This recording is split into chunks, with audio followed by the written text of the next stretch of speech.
Assalamualaikum warahmatullahi wabarakatuh. Hai sobat beriman, di sini kami dari kelompok 2 akan mempresentasikan hasil diskusi kami tentang kisah Nabi Lut. Sebelumnya, izinkan saya untuk memperkenalkan anggota-anggota kelompok. Yang pertama, Ahmad Lutfi Herdiansah. Yang kedua, Anissa Aminatus Sufi. Yang ketiga, Ardani Aditya Prayata. Yang keempat, Dalila Hairani Tamimah. Yang kelima, Faiza Atasafik Setiawan.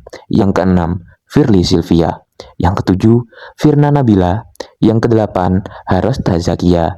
Yang kesembilan, Muhammad Hanif Sabitul Asmi. Yang kesepuluh, Muhammad Abdullah Fatir Maulidan. Yang kesebelas, Muhammad Al-Kausar Firdausi Yusuf. Dan yang terakhir, Raffi Rizky Prestanda Putra. Di sini, tujuan pembelajarannya adalah satu, sebagai pembelajaran moral dan juga akhlak.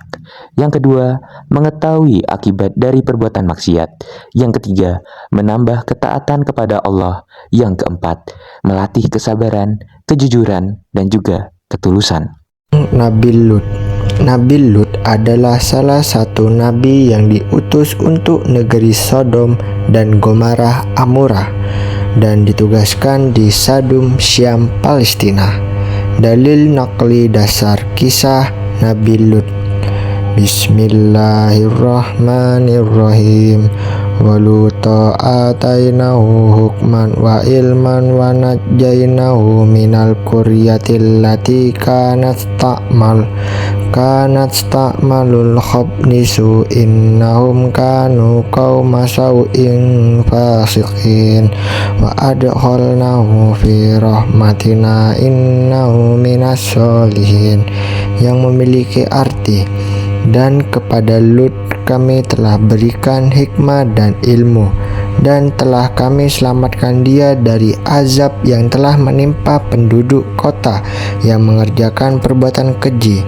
Sesungguhnya mereka adalah kaum yang jahat lagi fasik, dan kami masukkan dia ke dalam rahmat kami, karena sesungguhnya dia termasuk orang-orang yang saleh. Quran Surat Al-Anbiya Juz 21 ayat 74-75. Tentang kaum Sodom. Kaum Sodom adalah masyarakat yang rendah tingkat moral, rusak mental, dan tidak beradab. Beragam kejahatan merajalela di mana-mana, dan salah satunya adalah mereka merupakan kaum pelaku kejahatan keji berupa homoseksual. Homoseksual adalah kegiatan keji berupa berhubungan senggama antara sesama jenis, dan hal tersebut dilarang oleh agama. Diutusnya Nabi Lut oleh Allah. Disebabkan oleh perbuatan keji kaum Sodom yang semakin menjadi-jadi, maka Allah urus seorang nabi kepada mereka bernama Lut yang merupakan saudara dari Ibrahim.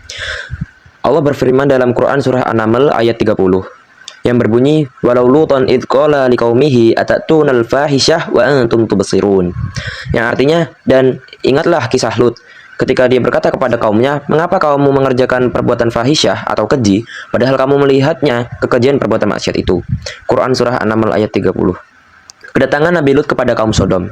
Kedatangan Nabi Lut kepada kaum Sodom bertujuan untuk mendakwahi mereka supaya mereka mau menghentikan perbuatan keji tersebut dan kembali kepada Allah. Akan tetapi, dakwah Nabi Lut ditolak mentah-mentah oleh kaumnya. Akan tetapi, kaum Sodom malah mengatakan bahwa Nabi Lut adalah manusia sok suci. Mereka bahkan mendustakan dan mengancam akan mengusir Nabi Lut. Jawaban kaum Sodom. Kaum Sodom menolak keras dakwah Nabi Lut. Seperti yang disebutkan di Al-Quran, Allah berfirman pada Quran surah An-Naml ayat 56 yang berbunyi, فَمَا كَانَ جَوَابَ قَوْمِهِ إِلَّا أَنْ قَالُوا أَخْرِجُوا عَلَى لُوطٍ مِنْ قَرْيَتِكُمْ إِنَّهُمْ أُنَاسٌ يَتَطَهَّرُونَ. Yang artinya, jawaban kaumnya tidak lain hanya dengan mengatakan, usirlah Lut dan pengikutnya dari negerimu. Sesungguhnya mereka adalah orang-orang yang selalu menyucikan diri dari perbuatan keji. Quran surah An-Naml ayat 56. Turunnya malaikat atas perintah Allah. Allah mengutus malaikat untuk turun dan pergi ke kediaman Nabi Lut. Mereka datang bertamu, menyerupai lelaki tampan, menyebabkan Nabi Lut khawatir ketampanan mereka dapat menyebabkan kaumnya berbuat hal keji. Maka hal yang tak diinginkan Nabi Lut terjadi. Kaumnya mengetahui kedatangan tamunya yang tampan. Kaum Sodom mendatangi kediaman Nabi Lut dan mengancam hendak membuka pintu rumah yang tertutup itu secara paksa. Hati Nabi Lut semakin dilanda kekhawatiran. Nabi Lut melindungi tamunya. Nabi Lut berusaha melindungi para tamunya sebisa mungkin.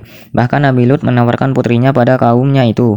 Akan tetapi, kaumnya bersikeras menolak. Mereka tak mengindahkan ucapan Nabi Lut dan terus memaksa untuk masuk. Para malaikat memerintahkan kepada Nabi Lut untuk membukakan pintu seluas-luasnya bagi mereka agar bisa masuk. Saat mereka menginjakkan kaki di rumah Nabi Lut, ditutuplah penglihatan mereka oleh Allah. Teriakan kaumnya menyebar luas di dalam rumah Nabi Lut. Perintah malaikat kepada Nabi Lut. Malaikat meminta kepada Nabi Lut agar ia bersama keluarganya pergi setelah memberitahu bahwa kaumnya akan diazab oleh Allah pada waktu subuh. Malaikat juga mengatakan bahwa saat pergi nanti tak boleh ada seorang pun dari mereka yang menoleh ke belakang. Mendengar itu, Nabi Lut beserta keluarganya pun pergi, namun tidak dengan istrinya, Wailah. Wanita itu ikut terkena azab Allah bersama kaum Sodom karena ia telah berkhianat kepada suaminya dan telah membantu kaum Sodom. Dalil nakli tentang azab kaum Sodom. Bismillahirrahmanirrahim. Falamma jaa amruna ja'alna 'alaiha safilaha wa amtorna 'alaiha jajaratum min sijili mangdud musawwamata inda rabbik wa ma hiya minad dhalimina biba'id. Yang artinya, maka tatkala datang azab kami jadikan negeri kaum Lut itu yang di atas ke bawah kami balikkan, dan kami hujani mereka dengan batu dari tanah yang terbakar dengan bertubi-tubi yang diberi tanda oleh Tuhanmu, dan siksaan itu tiadalah jauh dari orang-orang yang zalim. Quran Surat Hud Juz 11 ayat 82-83. Sekian itu saja dari kami, kurang lebihnya mohon maaf. Terima kasih, sampai jumpa di pembelajaran selanjutnya. Bye.